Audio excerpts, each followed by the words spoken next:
Okay, after graduating from the 8th grade, I started high school in 1936. Uh, that was, of course, during the drought years. And I started a month late because we were busy scrounging up hay here and there along the section lines, cutting Russian thistles or whatever has a stem on it.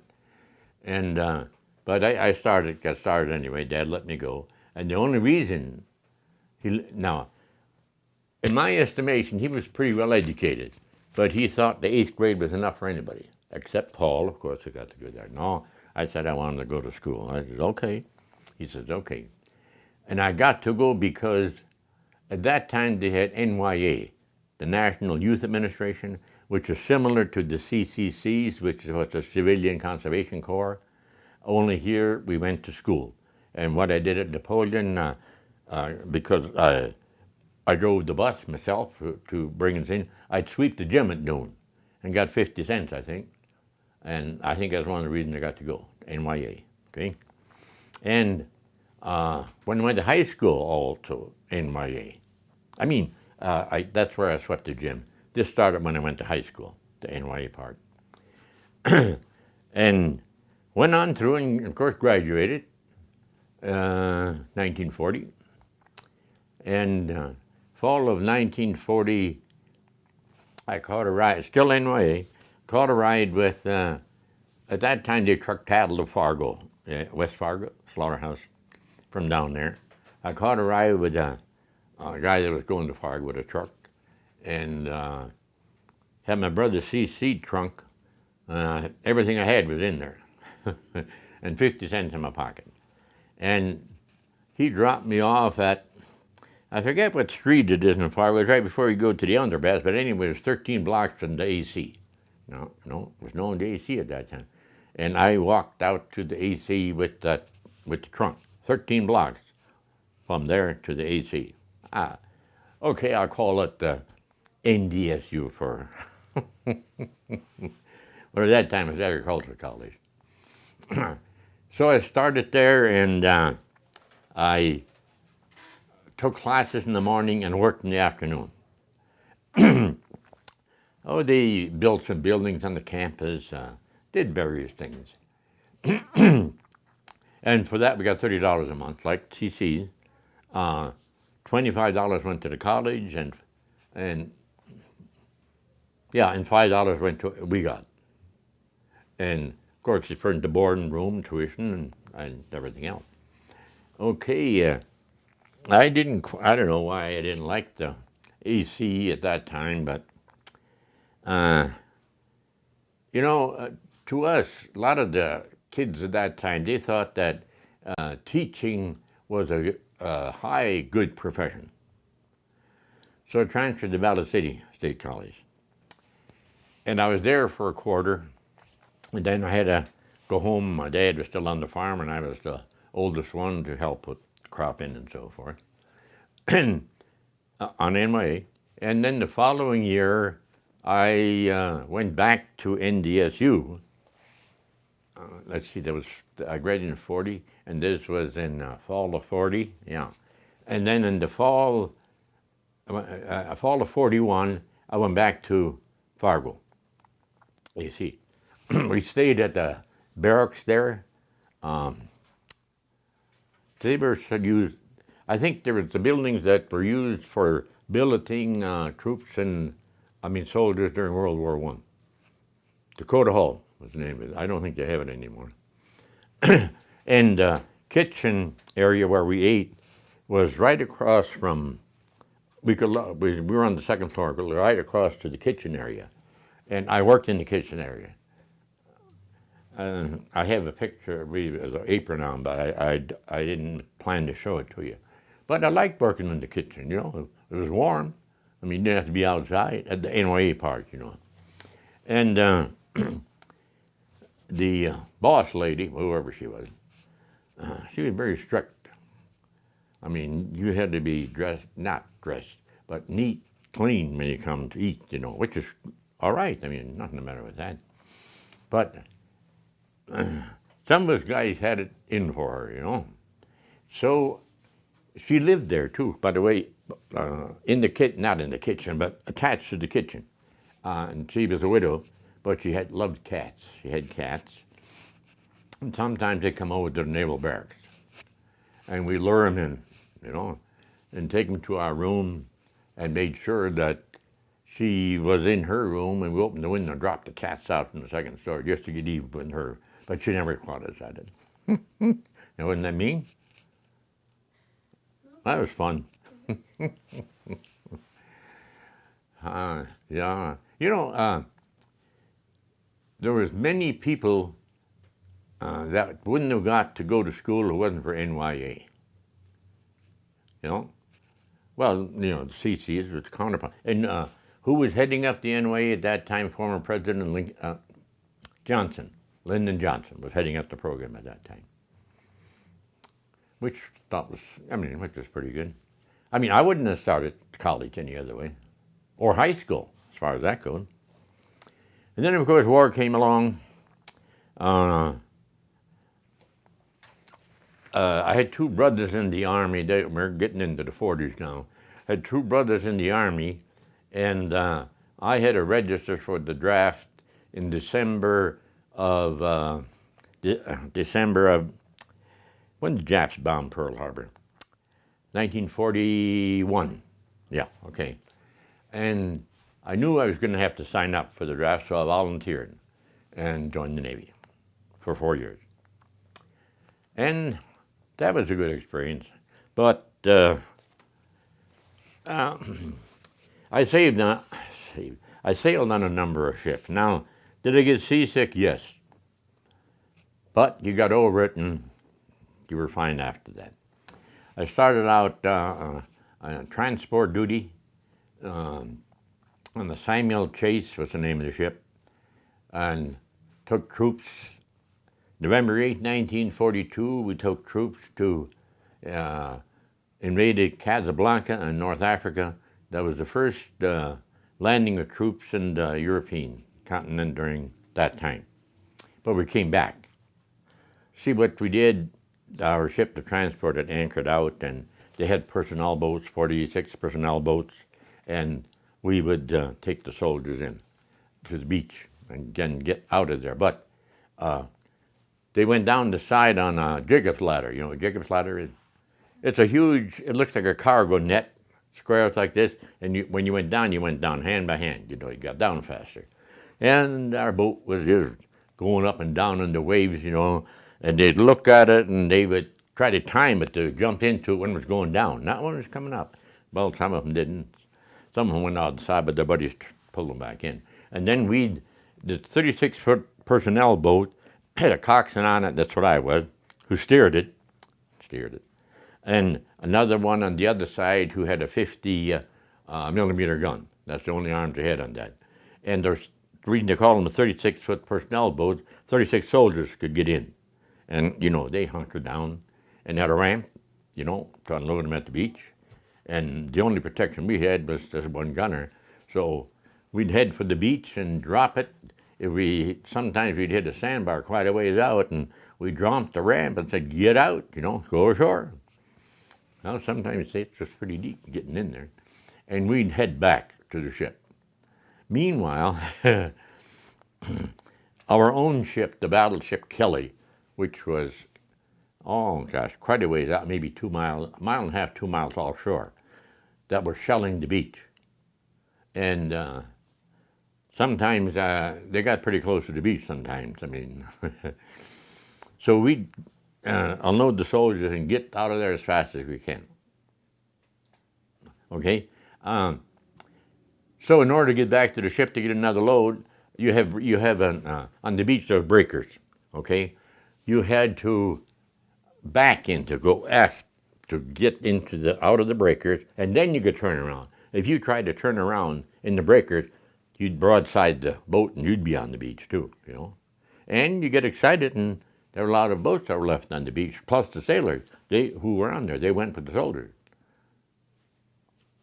Okay, but we came back after that, you know.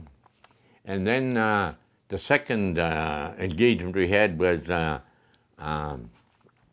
Sicily. we were stationed at Bizerti in North Africa at that time. And next engagement we had was Italy. We landed in Italy on July 13th, 1943. There again, we took soldiers into the beach on 36 personnel boats. But there they went in waves. In other words, a wave is, should I go ahead with that? You interested in that? Okay. A wave was about 10 boats out there circling until all 10 of them got out there. Then all 10 would hit the beach and unload the soldiers. Okay. And there was quite a bit of gunfire there, but there was very few Germans there, but there was a lot of them were Italians, and they didn't care whether they shot or not, you know. So it was a pretty easy landing, and on Gala Beach is where we landed. The Italians were interested in playing this game, you know. Try to guess how many fingers you got going up and down, or playing the accordion. I mean, that was they had a break. That's what they do. So okay. So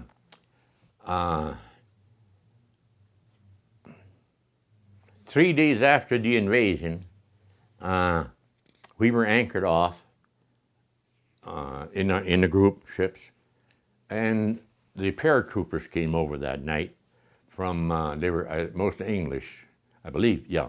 And of course, they misjudged, I guess, because when we heard planes in the area, we sent up fire. We weren't shooting at a plane, we just sent up a stream of fire. 40 millimeter and 20 millimeter guns, you know. And what planes would do, at least the enemy planes anyway, and they were there, they would drop little parachutes, flares, you know. And you think that they dropped the flare right on top of you, you know, you were sitting there. So when that happened, we sent up a steady stream of fire, not firing at a ship, but to keep them out of the group that we were in. And that's the time the paratroopers came over. So we shot down a lot of our own paratroopers. And I bet that story didn't come out until only about 10 years ago, in the papers or someplace. I mean, it was, Patton was on that beach, by the way, but these were British soldiers coming in, not our own. But they misjudged. You know, we were where we're supposed to be. And a plane was a plane. You shot it down, you painted it on the smokestack. American war enemy. No. Well, as I mentioned, the paratroopers came over, and Patton was, they also, his group, but Army group they were also in the invasion of Sicily, but not in Gala Beach. And I forget what the beach that was called that day that others went in, soldiers went in. And my brother went in too. I didn't know, you know, where he was, but he was in the Army, artillery. So they went in later than the infantry, of course. And that's where supposedly Patton slapped a soldier because he thought he was chicken instead of scared or what, you know. And Patton, when he walked along, he had a riding crop. He'd slap his boot, you know. I mean, that's the way. I saw him do that, but I never met him. And from what I read about later, I'm glad I didn't, you know, no. But he's the one supposedly that saved the famous horses, the white horses, who got them out there before the Nazis got occupied. You know who, the white stallions that they performed. Jumping horses? Yep. Yeah. He loved horses too, by the way. So that's probably why he saved them. No, I don't know. But he was rough with his troops. My brother said so. I had nothing to do with it. Okay, now, yeah, after Sicily, paratroopers come over and so forth. And then we came back to the States. No, before we came back, I missed my ship, transport ship, in Bizerti, North Africa. And you know what happens when you miss a ship. Well, they don't stop to pick you up. So I, myself and two other sailors, gunner's mate and the flagman, signalman. So they transferred us into the amphibious force, which was made up of LSTs, LCIs, and hundreds of them, LST, LCI, and Yeah, LCI was a landing craft infantry. They had ramps going down. They'd get closer to the beach and the soldiers would take off, go down. So I served on various ships. Uh, so I didn't get back to the States. Okay, so one time we were between ships and we were in Missouri, and we were on the beach, living in tents with the soldiers, eating out of mess kits, you know. And officer walked through, a Navy officer, and wanted to know if there anybody that would volunteer as gunners on a Liberty ship, you know, a merchant marine ship. Well, to get out of there, yes, we'll get out of there. So I volunteered, and my two buddies volunteered. So we got on that ship. And what we did, well, of course, there was, they were hunger. I mean, they were in Bombay, in India. They needed food. Okay, so we got on that ship and took a load of foodstuffs to Bombay, India. Went through the Suez Canal and took it to Bombay, India, but we didn't get ashore. We anchored out, and they came out and got the stuff because there are a lot of starving people laying around in the streets, and they didn't think that it was, you know, sanitary for us to go ashore. That's what they told us anyway. So I didn't get to go ashore in Bombay. And then we came back. I thought, well, this ship is going back to the United States now, you know. No, went back. Same place where we caught it at Tunis, North Africa. So on the ship, at that time I was on this LCT, and I have a picture of it. They were not seaworthy. In other words, they couldn't cross the ocean by themselves. LST could, but these LCIs, they were taken aboard other ships. Okay, and so we finally got back. I was on a LST. That's a bigger one, landing ships tanks. Okay, you could have soldiers or tanks below, or they had the. I guess the reason they called it the amphibious force, the Army had vehicles that could go land in water, you know, and that was the amphibious force. And we dressed them brown like them. If our ship got stranded, the only thing to do is to go with the troops. Well, fortunately, didn't have to do that. See, when you land, what you would always do is you always knew the length of your anchor chain. Well, LST had a cable. You drop it, and as you got off of the beach, you also pulled in the anchor to move the ship out better, faster. On the big ships, of course, the anchors were chains, you know, this big. And one of the duties, which I, as a boatswain, was to, every time it came up, you slipped into a small space and used the hammer, and as the chain came down, used the hammer to hit each link. And if the link sounded dull, it meant that it had a crack in it. If it gave a ping, then it was okay. I didn't mind doing that. That wasn't bad. Okay, we got back to the States. When I was in North Africa, when I was on LCT, that was a smaller one, and all they had on there for armament was two 20-millimeter guns, and I know that 50 rounds, I guess, in a canister, and when you fired them, it was one shell was usually a tracer, so you see where you're shooting, you know, at night anyway. You couldn't see them in day. And then there was another one, shrapnel, had shrapnel in it, and the other one was armor piercing. So they came out in that sequence as you fired. Well, after about the second round, the barrel just got red hot. And right beside it, you had a tube this big with extra barrels sticking in. So you take that tube out, and you had big asbestos gloves, and took the one out that was hot and put it in there and put a new one in so you could keep on firing. And I was, you were strapped in and had a belt going across your back, you know, and a bomb landed close. It didn't hit our ship, but the concussion was pretty bad. So my back hurt a little bit, not much. Well, I reported it, but I mean, it didn't restrict me in any way. Okay, so anyway, I got to come back to the States, and I didn't know what it was all in the records, you know. Uh, they said that I should have limited service. Um, okay, so when we came back, they checked me into Bethesda Naval Hospital in Washington, D.C., and they checked and checked and checked, and there was a slight fracture there, but way up, you know. It didn't bother me. So my duty station was the Naval Barracks at West Potomac Park, and that was the administration building for all of the wave quarters in Washington, D.C. So boats and dealing with waves. I had limited service, okay? It was good duty, excellent. Lived ashore. That meant I got, I think, $90 a month for living ashore, for place and food. And that's also where I met my wife. And we got married in March 1945.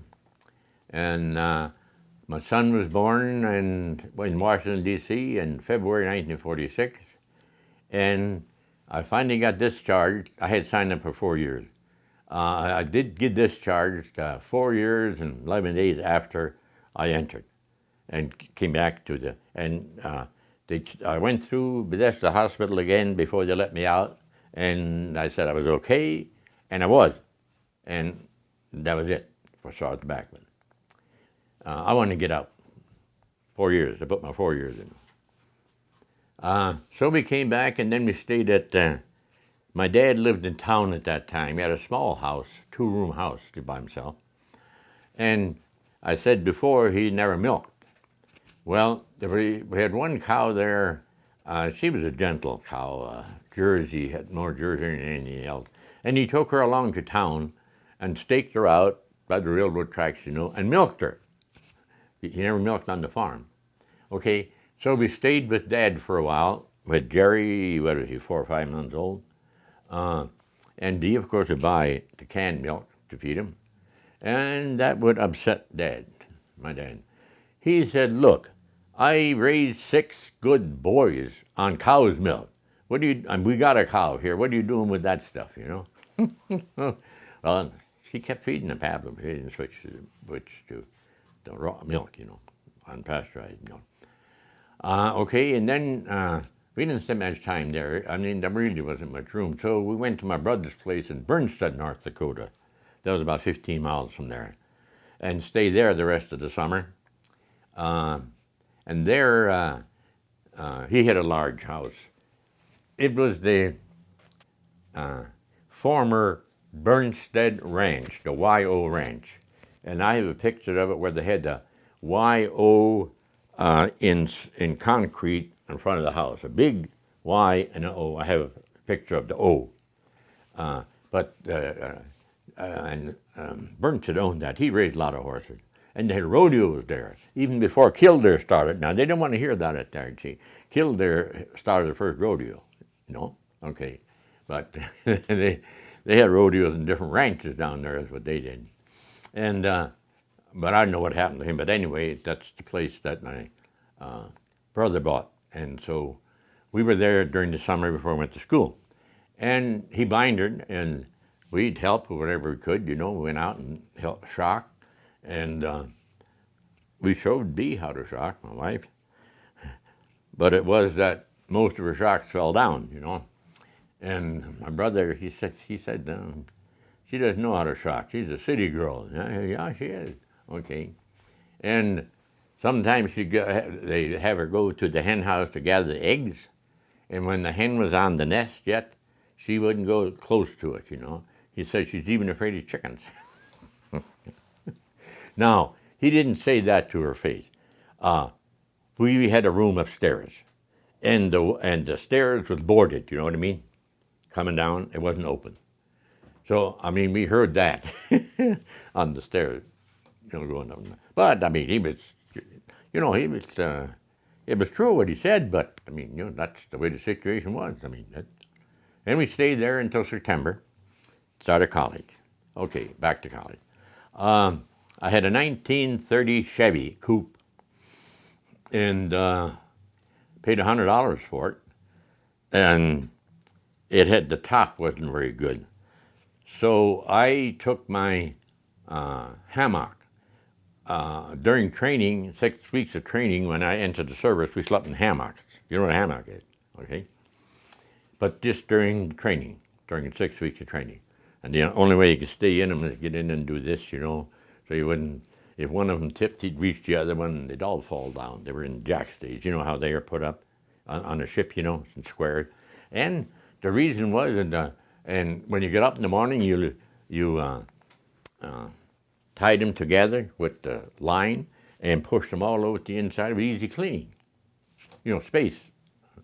But we did, on board ship we slept in cots, but training we slept in hammocks, so that's why I had a hammock. And I used that, the top leaked, so I put the hammock, not all of it, that means a coupe, hammock on, and smeared tar over it. Well, sea bag is pretty, you know, it's not waterproof, but close to it. So that's what happened to them. And I had about 6 sea bags. Now, when I was in Washington, D.C. at the Naval Barracks, I was a master at arms. That's a guy. I piped the guys out, the girls, and there were some in there too. To take roll in the morning, I used my pipe. I have it in the cart there, boatswain's pipe. And they come out and take roll, you know, just like on a ship. The commander there, or captain, was usually strict Navy man, you know. He had them get out there and report that they were here. Yeah. Okay. Now, really, okay, I'll finish this, and if you have time, I'll go back to this other thing. Just remind me about mass serving, okay? Okay. So I had about 6 sea bags and had our belongings in there, and had 2 of them laying in between the light and, you know, everything I had. No, well, we had furniture, but we had it shipped to Fargo. The Navy did that for us, had it shipped to Fargo, but there was no living space there for married people at that time. So that's why I went to Valley. And so the furniture was down there, and we lived in 2 rooms at Valley City, which used to be a girls' dorm, and we ate in a common area, you know, with napkins and everything like that. And you'd pass your plate to the head, somebody at the head table, they'd fill your plate for you and pass it back, you know, trying to civilize us, I guess. Yeah, okay, so we're on our way to Valley City, and we stopped at Jamestown. It was in September, but it was warm. We stopped at Jamestown, I turned the switch off, and the motor wouldn't stop running. It was hot. I guess. So I turned it back on, switched back on, she was still running, and kept on going to Valley City. We got to Valley City, and unloaded the stuff we had, and put it up for sale, because I didn't have a decent winter coat.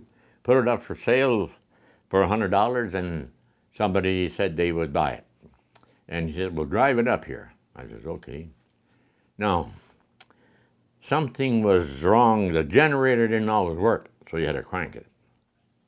And I had to crank it when I took it up to him. I crossed the railroad tracks, which were rough, and the generator kicked in, you know. So when he got it, the generator worked at least the first time you turned it on. I got $100 for it. That was in 1946. And I bought myself a coat. And, okay. Okay, I graduated from Valley City. Now, my wife, all this time, when I was going to school, she was working. She was doing something. She was a waitress. She was a secretary to a clerk of court, you name it. She was always working someplace. She had to. We got $90 a month, you know, that's what our pay. Paid $25 rent out of that, and the rest went for food. So I had to have a little extra income, okay? But fortunately, GI Bill is one of the best things that ever happened to this country. You know, in the lab courses, they provided the aprons, anything you need in the lab that was furnished. You know, usually when you break something, you probably have to pay to replace it or something like that. And so, I mean, that was fortunate. Okay, so I graduated there. In the summertime, we would go out and work, help people shocking, wherever we could pick up a job. And when I graduated there in 1949, see, in Valley City, I had a degree in secondary education with a major in the biological science and agriculture. And they wouldn't hire me in North Dakota for a vet's ag instructor or VOAG because Dalton, who headed up the project, he was a pretty strict guy and he didn't think I was qualified. But I was qualified in Minnesota, so I went to Clinton, Minnesota and taught VOAG down there the first year, 1949, 50. And they hired me back as principal for the following year, but so I went back to NDSU and I took some school administrative courses that I thought would be necessary. Well, during the summer the president called up and said, we changed our mind, we don't want you as principal down here. Well, I was taking the courses, so I kept on taking them, finished. And then I took some more courses in agriculture at NDSU, and I got a degree there, Bachelor of Science, major in agronomy, crops and soils. And after I got that in 51, I went to, I didn't go a full year I got credit for a lot of the courses I took at Valley City. So, I think it took a quarter or 2 quarters is all to get my degree in ag. And then I went to Napoleon to teach Vet's Ag. You know what Vet's Ag was? Veterans on the Farm Training Program, farmers, We'd have, we'd go out to visit them and have a class at least once a week for 4 hours, and that's usually in the evening. They get $90 for it. And to begin with, they came for the $90, but they picked up a lot of stuff along the way. And we'd have group projects, 5, 6 of them get together and dehorn cows or help somebody butcher. That's an interesting job.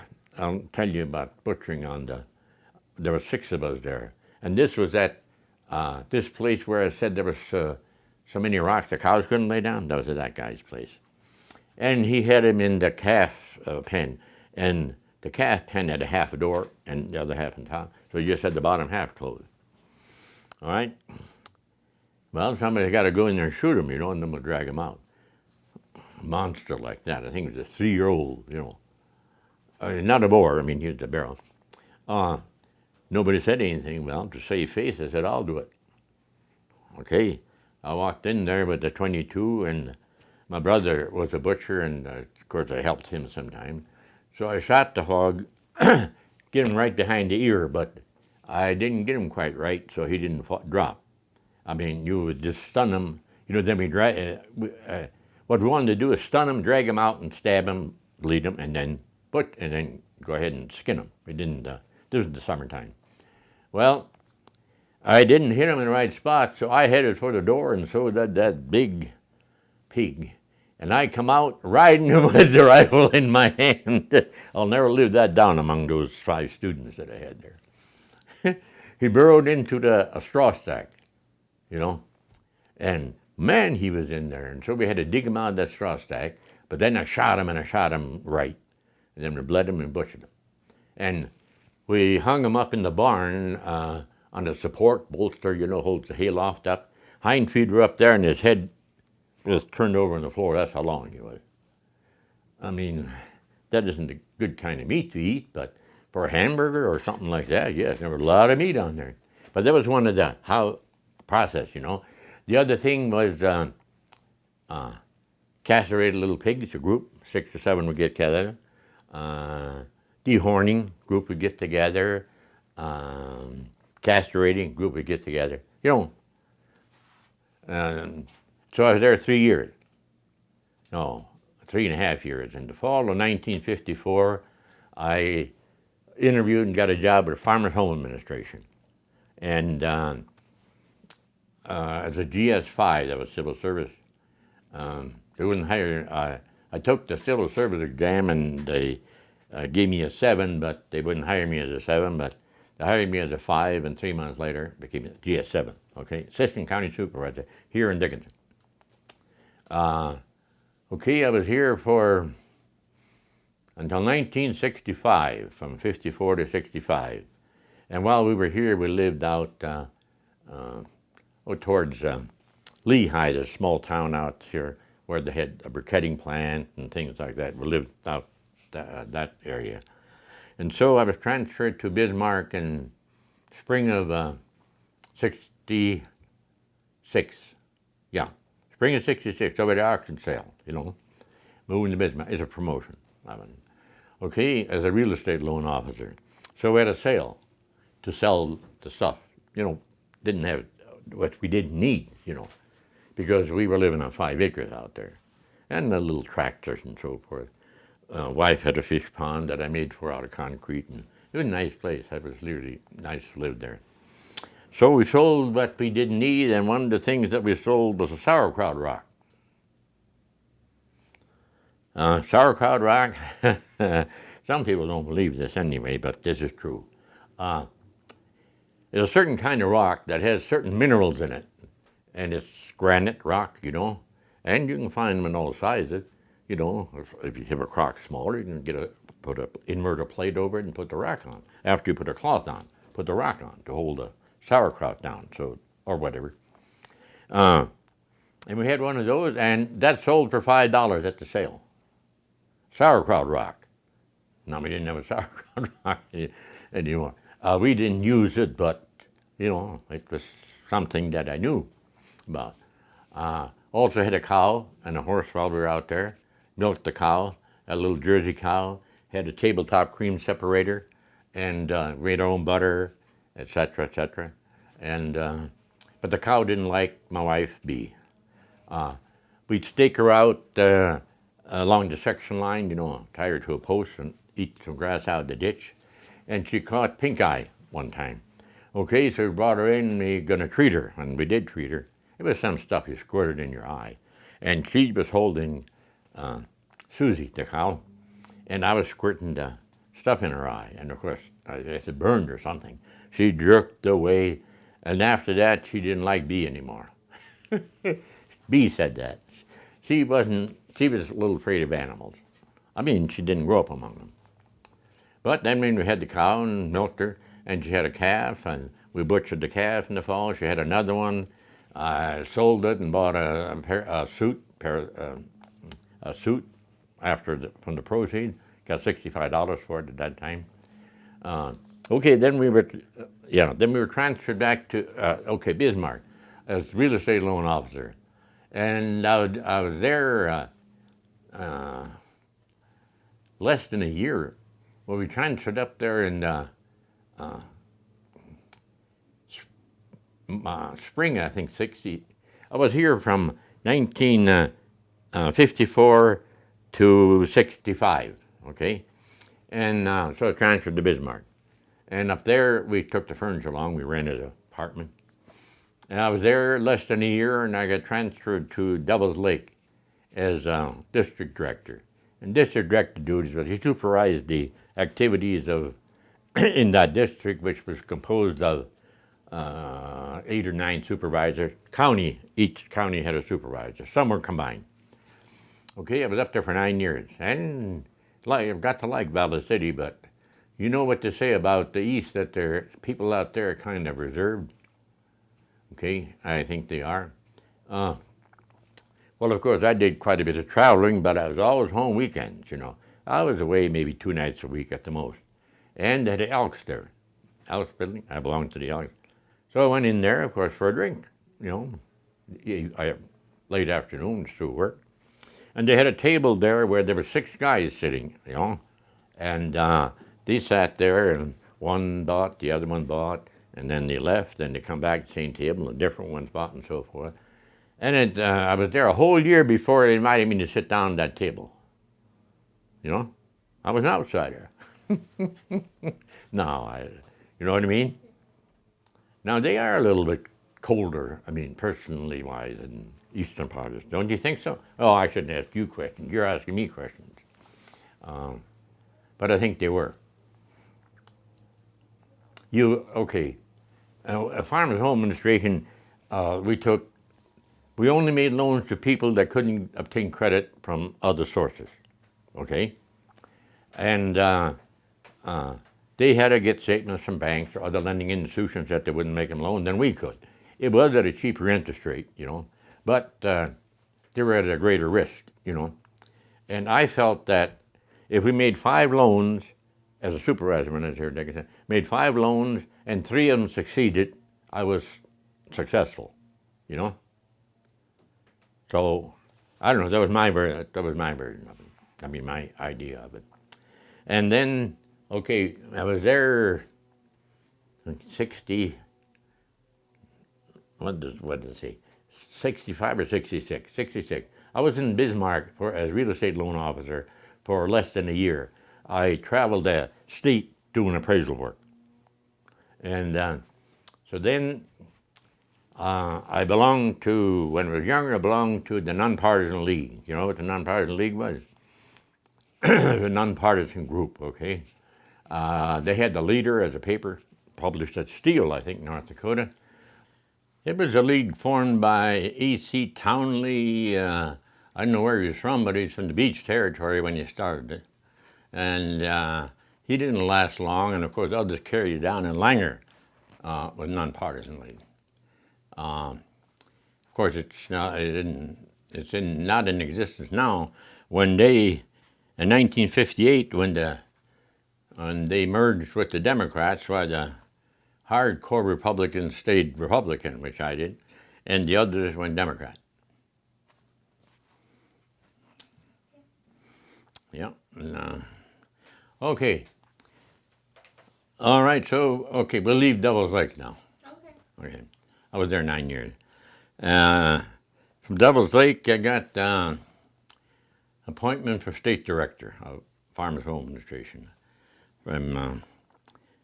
Well, it's a semi-political job.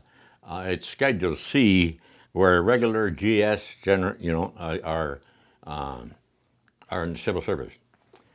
This is not civil service, but because I was a veteran, they couldn't fire me. So that was Schedule C, yeah. And so they gave me the option of transferring me to Washington at the same pay grade and so forth. And I know what happened to some of them that went down there. They put in Department of Agriculture, they put them in the basement, didn't give them nothing to do until they got disgusted and resigned.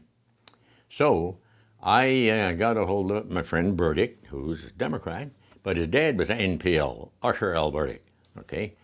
I got a hold of him and told him what the situation was. He said, yes, you can go back to Dickinson. But I took a demotion as district director, and that's when I came to Dickinson in 78, and built a home there, and then here's where I retired. Oh, during the Depression, I'm going back, don't I? Okay, during the Depression, they had a program. It took me across my leg. They had a program called it was under the Roosevelt administration, and I guess it helped to get rid of the surplus, Okay, so they came out to each farm. They call them the government man.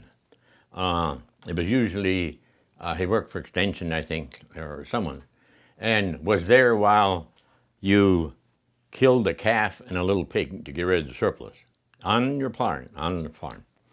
And then they buried it. You helped if you wanted to, and put lime over it so it wouldn't dig it back up and eat it.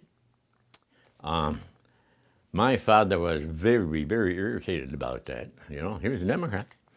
But he didn't like that. He said there's people that go hungry and we shouldn't be doing that. No, that was his idea. Well, but I think it helped something along the line. Okay, take sweet clover, yellow clover and white clover. They gave that out during the, I don't know what year it was, but it was during the Depression, and you seeded it. It was almost like a wheelbarrow, but it had a long box on it, and you put the seed in there, which contained sweet clover, and there was some other in there too. and then you pushed it. There's a little chain underneath, went back and forth, and you seeded it. That was the best thing that ever happened. We seeded some, and I think that field is still in sweet clover, yellow clover, not white. White grows rank, but the sweet clover is shorter, better feed. And it's tough to handle. We had a hay bucker and a horse on each side, hay bucker, and we'd buck the hay up, and Dad was on the stack. We only put about 2 or 3 loads on a stack because once it was stacked, unless you cut it, you couldn't get it apart. Then they're hung together. And when we cut it, that thing was filled with bees. Oh, gosh, she got stung a few times. But it was good, it was a legume. And we seeded it in the low spots, and that made good hayland. Now, the sweet clover is still growing. On some years, you've probably noticed that well, I don't call them wet years, but on good years, you can see that stuff growing along the hillside where nobody ever seeded it, scattered by birds and so forth. I mean, that was a good thing. I'm trying to bring out the difference. But kill the animals to get rid of the surplus, that was not my dad's gravy. No. But we did it. What else do you remember about the Depression? I told you with the commodities, grapefruit and so forth. I mean, we didn't get any, but and we got about the neighbors, the green water, muskmelon, or remember that was Depression. They got commodities. And by the way, along that line, there was many people, quite a few. The father of this household was not a citizen. To become a citizen, when they first came over, it took 5 years. They registered, and they sort of give them a little oral test every year. And then the 5th year, they get the citizenship papers. I have my dad's citizenship papers. And the children and the wife, they automatically became citizens. And there were some that, not during the, I don't think it happened during the 30s, I think it happened before. There were some from the Rugby area who went to Canada. Didn't like it here, went to Canada. But didn't check any place, And they didn't like it there and came back. But they're Canadian citizens, They up to, as far as I remember, it's still going on. They have to register every 6 months at the post office, because they're not citizens. Now, the boys that went into the service, they automatically became citizens. Yeah, that's just one of those things. Yeah. Mm-hmm. Do you remember any dust storms or grasshopper swarms or anything like that? Yes, I do. When was the grasshopper year? It was in the 30s, 34 or 35, I don't know when it was. But they moved, there was, oh my gosh, hundreds, millions of them, And they moved when they had something eaten up, they moved. And when they moved and you looked up at the sun, you could, they would shade the sun a little bit. I saw that. I mean, people say that and other people won't believe it, but I mean, I saw it. And they ate almost everything. In the spring of the year, we used to go to Beaver Creek close to Linton and get wood for fence posts, And okay, they're sometimes a little crooked than what we did. Others had a post hole digger. Well, I guess they weren't invented at that time. You had a crowbar and you made a hole, and then you put the post, you sharpened the post with an axe, and then you hit it with a sledgehammer to get it in. And some of the poles were like that. And also, if you had a fork outside, and from working with it with your hands, salt or something would get on there, they'd chew that, and that was some pretty hard wood. And then, they left. After they had everything, then they left. I don't know where they came from or where they went, but there was a lot of them. Chickens were happy. Chickens were happy. Oh, grasshoppers, okay. I told you before, we used to header, and had a header box. And uh, we would leave the header out there, but we'd unhitch the horses and take them home with the header box and leave the header set there. And when we got home, while headering, the sides were just covered with grasshoppers. And so we drove into the yard, and the chickens were waiting. You took a broom and swept them off of there, and they ate them. Also, then when we had a runaway, two horses, which were our main team, I guess, at least when I was growing up and headering, King and Prince, and they weren't too big of horses like you see, but they weighed about 1,800 pounds. And the one, well, they were both just, I think, broke. That's the spring before. I mean, to pull wagon, the harness. And I would drive the team, and my dad would be on there as the grain came up. He'd, smoothen it out so it'd get more on. So when we come home, we parked at the usually place with the header box, and mother would come down with the broom, and the chickens would eat, and Dad would unhitch tongues on one side and I from the other side. And I thought that he reached over and got one tug on my side, and he did. Sometimes he did it. I didn't look, led the team away. Well, one was still hooked to the header box. And he made 3 circles, He was, by the one tug, inside tug, it circled. And then he headed for the water tank. We used to take him up there for a drink. And he just plunged into the tank. That's where the rack tipped off, of course.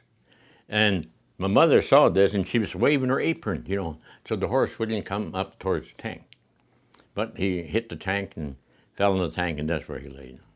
But at 2 o'clock, he was back, and slapped the harness on him. He was back working again.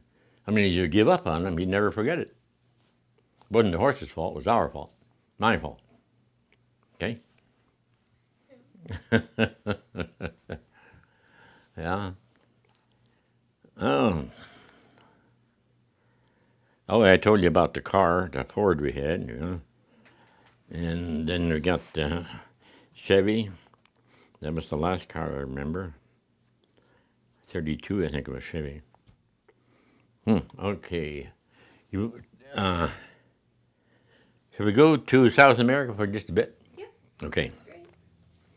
So I have a second cousin down there, and we visited him in 94, 95 for a week over Christmas holidays because my son and wife and I went, and of course he was teaching school, so he couldn't take more time off.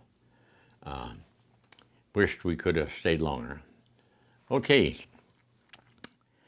We boarded a plane at Miami, and the plane flew to Argentina 3 times a week. It originated in New York. I mean, there are just so many passengers. I forget what the name of the plane was, but it was a huge plane. And we got aboard there at 10 o'clock in the evening. And I wish there would have been sunlight going across Brazil, and all that. But it was nighttime. But when you looked out, you could see lightning flashes, It was dark while we were going over the jungles of Brazil. Okay, so we landed at Santiago, Chile, not at Argentina, and we got off there and flew over the Andes to Buenos Aires, and this was in the morning. And flying over the mountains, you looked out and you thought you could touch them, And the highest mountain there, in that where the plane flew over, was 23,000 feet, and there was a beautiful sight. Snow-capped, of course, And that's the highest I ever flew on a plane, was at 42,000 feet, going over the Andes. And you think they were right down there, Okay, so we landed in Buenos Aires, and at the airport. And of course, we notified them. They knew we were coming. And so they were at the airport to meet us. So we got off at the airport, and um, my my son checked in. Yeah. Well, I waited and waited and waited, and it was a whole half an hour before the individual come out to check your visa. I mean, you know, that you entered. Well, uh, my son was on the other side with my uh, relation, and I was on this side, so I walked through. Never doing that again. Well, anyway, so, but that's the way they are down there. Time, they have siestas in the afternoon for 2, 3 hours. Okay, so well, I didn't think anything of it, you know, okay. So they went to their home. Uh,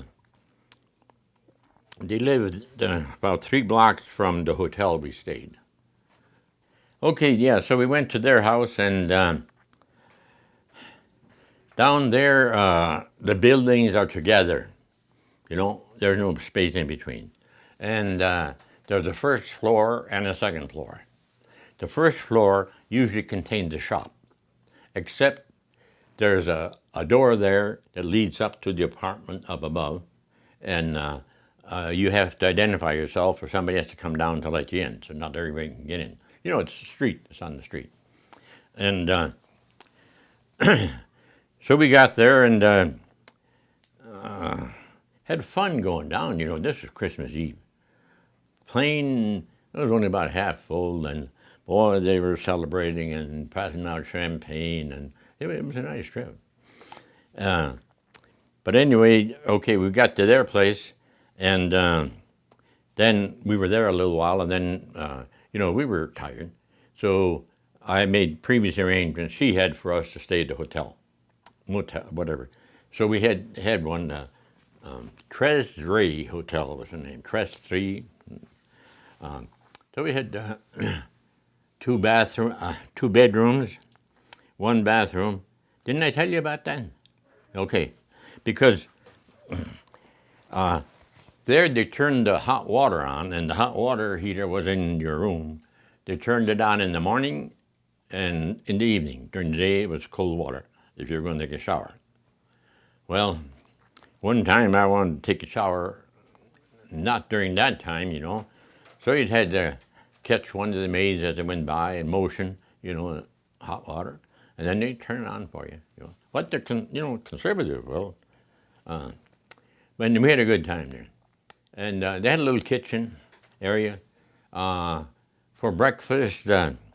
Well, before that, we would visit them in the. So they usually pick us up about 3 o'clock in the afternoon, and they tour us, you know, drove around the city. And at night down there, they don't use the headlights, they use the parking lights. The street is pretty well lit, you know, but I know they say it glares the other people, so they just drive around the parking lot, which is, you know, odd to me, but it worked. And of course, parking spaces at a minimum. And so they have a lot of taxi cabs. And the parking spots they do have, they usually have under a building someplace. Now, you know, to drive down. That's where they had their car. And of course, she's my second cousin. See, her father is my first cousin. And down there, if they have a profession, they keep their name. I mean, she's married to a Spanish-Italian man, Di Cifiano, and he goes by that, and she goes by Dudenhevner. She was a doctor, and he was a dentist. And they do that, you know, they keep their maiden name. I mean, in the professional side of it. Okay, now how they acquire their property down there. That came through an old Spanish land grant. Down there, it can't be sold, it has to stay within the family, or if not, it goes back to the government. I mean, that still there was when we were down there. And so the son is on the ranchero, or hacienda, whatever they call it. And I didn't ask how many acres it was, but he had 1,200 cattle and did farming on the pampas. You know, they raise wheat, soybeans down there. What else? Some other crop. And on the place, they have people living on this big spread, and most of them are German Russian from the Volga area, and they, you know, have their little that they need, and the owner takes care of them, you know. And of course, the schools in the rural areas aren't too good. So the kids that go to school in these rural areas, they don't pass the test to get into college, because education is free down there, no matter how far you want to go, if you pass a certain test. And the kids don't have the education in the country school, so only the city people usually go, you know what I mean? Well, be that as it may, but that that's the way it is. And down there, instead of, we didn't have time to go out to the ranch, which was 250 miles on the pampas, you know, from Buenos Aires. But one of her daughters is married to, well, he works in the bank, but he's a gaucho. I mean, you know, he's a cowboy. He wears a leather strap around, a nice guy. And he had a rope, a belt made out of horsehair. And I mentioned just before, that's a nice belt. He said, I'd take it off. He said, you want it? I said, no, no. And they also took us around the zoo and things like that. Now, remember, we just had a week down there, so it was pretty fast. But I enjoyed it, you know, we really enjoyed it. And wanted to go back, you know, but it doesn't happen. Maybe we still will, you know. My son or grandson goes with me to South America, I'll be willing to go. How did they end up in South America? Oh, didn't I mention that? Okay, see, her mother's brother, my mother's brother, Newton Hefner, he came to the United States at the same time. Not as my mother did. She was down in the hold. He was too, but with a different group. And he didn't pass the test. He had eye trouble. I mean, they said, well, you're down in the hold for 13 days. I guess your eyes would get sore. So he wasn't admitted. And they did that to a lot of them. Mother got through, you know. And so he stayed on been back aboard ship, and the ship went to South America, Argentina. He got off. That's why he got there. And he married a Spanish woman. And yeah, he was my mother's brother, so he's my uncle. Okay, and his first son, that would be, yeah, I'm getting the relationship mixed up here. Anyway, they worked in the oil fields. They have quite a bit of oil in a certain area, and it was for an American company, common name. I can't think of it now. It used to have Shell Oil Company. That's what they worked for. And they lived in, they didn't originally live in Argentina. They lived in an area about 200 miles from there. I have a picture of them on here, and it gives the name of where he lived. And then, yeah, okay. Okay, we came back at night also, flying at night. No, well, wait a minute, before we got back, remember I said I didn't show them a passport? They said, you didn't arrive here, so you can't leave. Well, my second cousin, she knew what to do, but, you know, it was silly of me to do that. So she went in and talked to the they had police there at the airport and so forth, and she was in there about a half an hour or longer, and she came out and she finally had said okay, but I bet she gave him some money on her table in order to get me out of it. Now, wasn't that silly? It's my fault, but there's nobody there, you know, to count day, tomorrow, you know, time doesn't mean nothing to them. And they get along. There was a store down there that I saw. It was about a block long. I don't know how deep it was. All men's clothing, cloth, no suit, I mean, they made the suit. They took the measurements and made the suit. And they had, a grocery store somewhat similar to markets here, supermarkets that we have here, but they more or less specialized in certain deal. And the best odor in the morning when sometimes we'd walk back from their place at 2, 3 o'clock in the morning. The bakery's baking bread. Ooh, that was a nice smell. And they buy their bread every day. They don't. I mean, at least this group didn't. They needed bread. There was a baker there, always fresh. Okay, this is Argentina on here, and this is an actual gourd. You know how they're shaped, and it's dried and hollowed out, and this they use to drink out of. Their favorite drink, like coffee used to be here, is mate down there, and it's a form of a tea.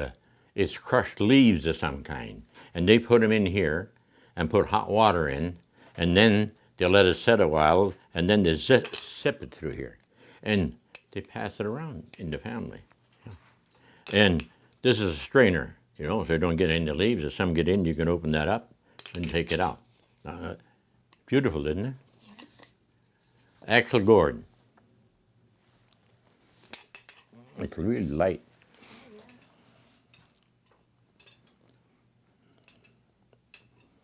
But mate is their drink in South America. I mean, Brazil and other. It's a form of tea.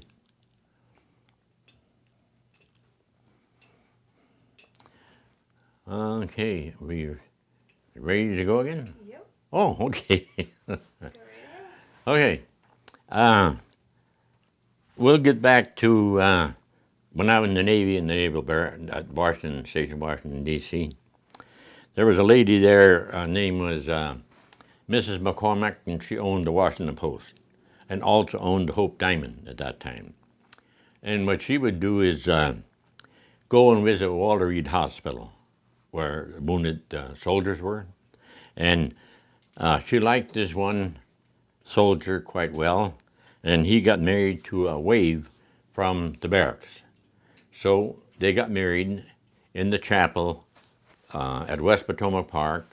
She was present, and she let the bride wear the Hope Diamond while she, because of her soldier friend. And afterwards, I was mass server, by the way, for that mass. They couldn't find anybody else, so I was mass server. I was also at Napoleon. I mean, when I lived, I guess I mentioned that, didn't I? Yeah. My mother said I'm going to be mass server, so I was a mass server. But just Sundays, we didn't go, didn't get to church every day. So, and then after the ceremony was over, we were about a block from there, from where our naval barracks was. So she asked me if I would carry the Hope Diamond back and show it to the other people. They, of course, drove over there, and I did.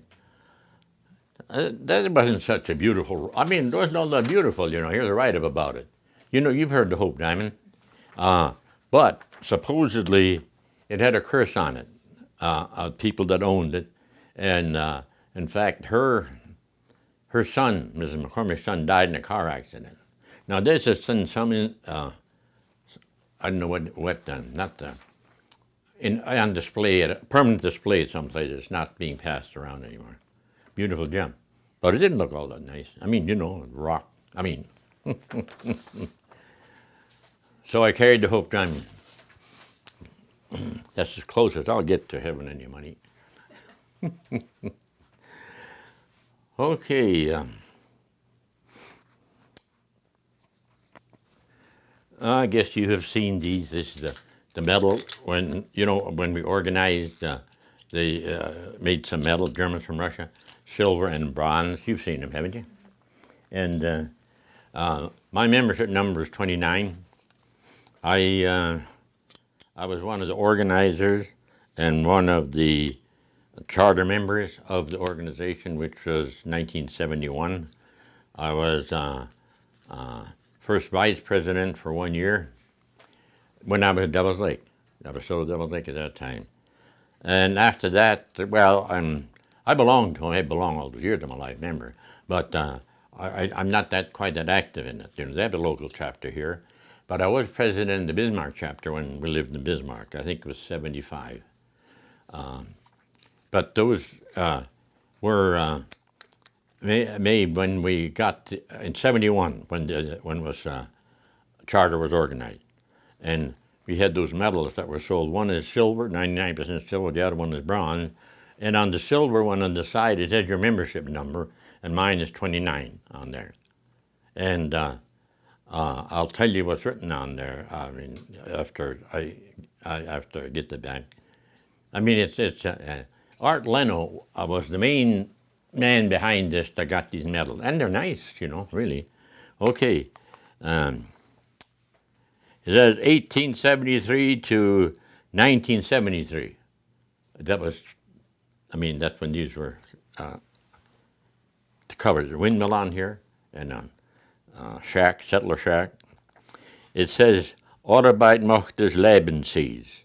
That means that work makes life sweet. That was German tradition. Okay, and it also says, in America durch Gottes Gnade. That means in America through God's grace. I think that's all. And then it says historical site North Dakota. And these are supposed to be 99% silver. And yeah, it says so right on here. And here's my number on there. Membership number 29 on the edge. Okay. It isn't on the bronze one, but I got both of them. It's kind of tarnished. Okay. Now where? Well, actually, I think the only thing I want to ask you a couple more questions Okay. about is what church was like for you Catholic. when you were growing up. Catholic. Catholic? The group where our ancestors settled in Russia, the Kutchagaran colony, was all Catholic. Oh, maybe there's one here. The Liebenthal colony was mostly Lutheran. And there was also some Mennonites in there. And what's the other colony? There's Kutchagaran or Liebenthal. There's three of them. Right on the top of my tongue, and they settled according to, you know. Now Strasbourg was that's where my 3 times great-grandfather settled, and he came from the Württemberg area of Alsace, France.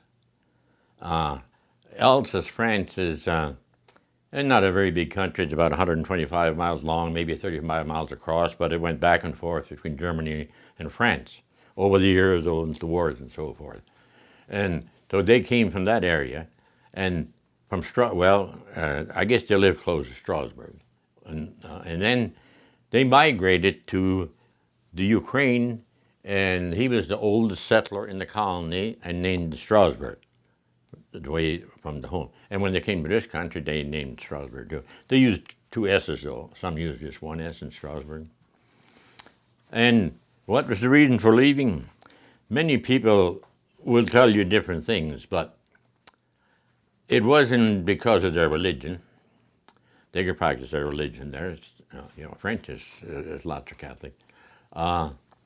But what they objected to, now my father told me this, what they objected to was the troops going back and forth through that country at war. And the farmers had to put them up over the night. Troops, if they had a good horse, they took it, and that was it. And they got tired of that, and that went on for quite a while. During the 7 Years' War, it went on quite often. Okay, so that's the reason that they left. Some say other things, but because of religion, no. I mean, it was because they got tired of being trampled upon. You know, a small country like that, So he was the oldest settler in Strasbourg, and he arrived there in 1806. And then, of course, we could go on from there. But So you were raised Catholic. I guess that's why that's why I am Catholic. Was your family very religious?